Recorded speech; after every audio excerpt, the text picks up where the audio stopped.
हाय दोस्तों, आज UPSC mains का ऐसे का पेपर था और मैंने उसको पढ़ा और बहुत अच्छे क्वेश्चंस थे। और जो लोग पीवाईक्यूज देखे होंगे या पढ़े होंगे, जिन्होंने आंसर राइटिंग की होगी, चाहे वो यूपीपीसीएस हो या यूपीएससी हो, वो इस चीज़ को बहुत अच्छे से रिलेट कर पाएंगे कि पीवाईक्यूज का बहुत बड़ा रोल रहता है, चाहे वो प्रीलिम्स हो या यूपी या फिर आपका मेंस हो। ठीक है, तो आज का जो पेपर था वो बहुत ही बढ़िया, बहुत शानदार पेपर था। और यूपीएससी ने एक बार मतलब मैं प्रीलिम्स को लेकर एक वीडियो बनाई थी जिसमें मैं बहुत अनसेटिस्फाइड थी उस पेपर को लेकर, और मेंस का आज पेपर था तो बहुत सेटिस्फेक्शन है उस पेपर को लेकर। बहुत ही अच्छे क्वेश्चन थे और मैंने उस जब क्वेश्चंस को, सारे क्वेश्चंस को पढ़ा और रीड किया तो मुझे एक बहुत अच्छा क्वेश्चन मिला जो मुझे लगा कि उस पर शेयर करना बहुत जरूरी है आप लोगों से। तो एक क्वेश्चन था कि अच्छे शिक्षित दिमाग में हमेशा उत्तर से अधिक प्रश्न होंगे। A well educated mind will always have more question than answers. ठीक है, तो ये क्वेश्चन था, क्वेश्चन नंबर 6 है अगर आप पेपर को देखेंगे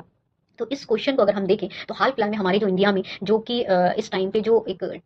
प्रोटेस्ट का टाइम चल रहा है, हर जगह एजुकेशन से रिलेटेड चीज़ें चल रही हैं, एजुकेशन की सुधार को लेकर चल रही हैं। तो जंतर मंतर में बहुत सारे बच्चों ने बहुत सारे आंसर्स ना लेके बहुत क्वेश्चंस गवर्नमेंट से किए, और राजस्थान में बहुत सारी आरटीआई डाली गई, बहुत प्रोटेस्ट हुए, चाहे वो आपके एमपी में हो, राजस्थान में हो, दिल्ली में हो। तो इस चीज़ से आप लोग बहुत रिलेट कर पाओगे कि जब आप बहुत ज़्यादा एक आपका दिमाग एक शिक्षित हो जाता है ना, तो आप आंसर्स नहीं, आप क्वेश्चंस करना शुरू कर देते हो। तो जो भी आंसर राइटिंग कर रहे हैं या फिर करने वाले हैं या शुरू करेंगे, तो मेरा उनसे एक ही चीज़ है कि जब भी आप आंसर राइटिंग को शुरू करें तो आप हिस्ट्री हो, आप उसकी ज्योग्राफी हो, चाहे इकोनॉमी हो, आप जो करंट इश्यूज चल रहे हैं ना, आप उसको उठाइए, आप उसको चेक करिए, न्यूज़पेपर या फिर आप चैट जीपीटी या फिर गूगल, आप जिसका भी सहारा ले सकते हो, उन सारी चीज़ों को आप ढूंढो, कलेक्ट करो और अपने शॉर्ट नोट्स में बनाइए उसके। चाहे आप वैल्यू एडिशन की बात कर रहे हो या फिर हम कोई कोटेशन की बात कर रहे हो, तो ये सारी चीज़ें ऐसे में बहुत ही ज़्यादा हमारा, ऐसे हमारा स्कोरिंग पेपर होता है। तो उसमें हम जितनी प्रैक्टिस कर सकते हैं, जितनी आंसर राइटिंग को हम बेहतर बना सकते हैं, हम अपने क्वेश्चंस को, अपने आंसर्स को बहुत अच्छे से लिख पाएंगे। और जो भी आंसर राइटिंग शुरू की है, तो मेरा उनसे एक ही एडवाइस रहेगी कि चाहे वो आप यूपीपीसीएस मेंस देने जा रहे हो, चाहे आप यूपीएससी मेंस हो, आप दोनों के पेपर्स को, पीवाईक्यूज को बहुत अच्छे से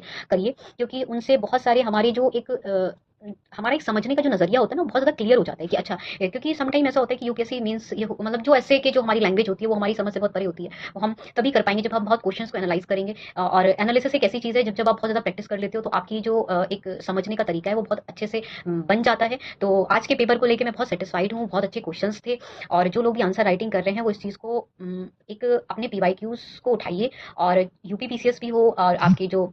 यूपीएससी के जो पीवाईक्यूज हैं उनको उठाइए, उनको पढ़िए, उनको एनालिसिस करिए, कई बार पढ़िए, 4 बार पढ़िए, 5 बार, लेकिन आप उनको जब आप पढ़ेंगे तो आपकी समझ बिल्ड हो जाएगी और आप अपने क्वेश्चंस जो आपके पूछे जाते हैं एग्जाम में, तो उनकी जो करने का आपका तरीका है ना, वो बहुत ही बेहतर तरीका हो पाएगा। और आज के जो लोग पेपर देकर आए हैं वो मतलब मेरे जो एक दो दोस्त हैं जिनका पेपर था मेंस का, और उनसे मेरी बात भी हुई थी और बहुत सेटिस्फेक्शन है पेपर को लेके। बहुत अच्छा पेपर बनाया गया था यूपीएससी से, क्योंकि प्रीलिम्स के टाइम पे मैंने वीडियो भी बनाया था, तो शायद मैं अनसेटिस्फाइड थी, मैंने उस वीडियो को बनाया भी था। और आज मेंस का पेपर था तो बहुत बढ़िया पेपर, मुझे बहुत अच्छा लगा पेपर। और इसी तरीके से पेपर को हम टैकल कर रहे हैं, क्योंकि हम अपने पीवाईक्यूज का रोल जानते हैं। तो आज के लिए मेरा ये वीडियो इसलिए था क्योंकि बहुत ज़रूरी था इस बात को शेयर करना। तो अपने जो आपके सोशल इश्यूज चल रहे हैं डेली, आप न्यूज़पेपर से कलेक्ट करिए, आप उसको आर्टिकल कलेक्ट करिए, आप देखिए, न्यूज़ सुनिए, या फिर आप अपने चैट जीपीटी, आप किसी भी चीज़ का सहारा ले सकते हैं। आजकल बहुत ज़्यादा प्लेटफॉर्म अवेलेबल हैं सोशल मीडिया पे, आप किसी भी तरीके से अपने आंसर्स को और बेहतर बना सकते हैं। Thank you so much.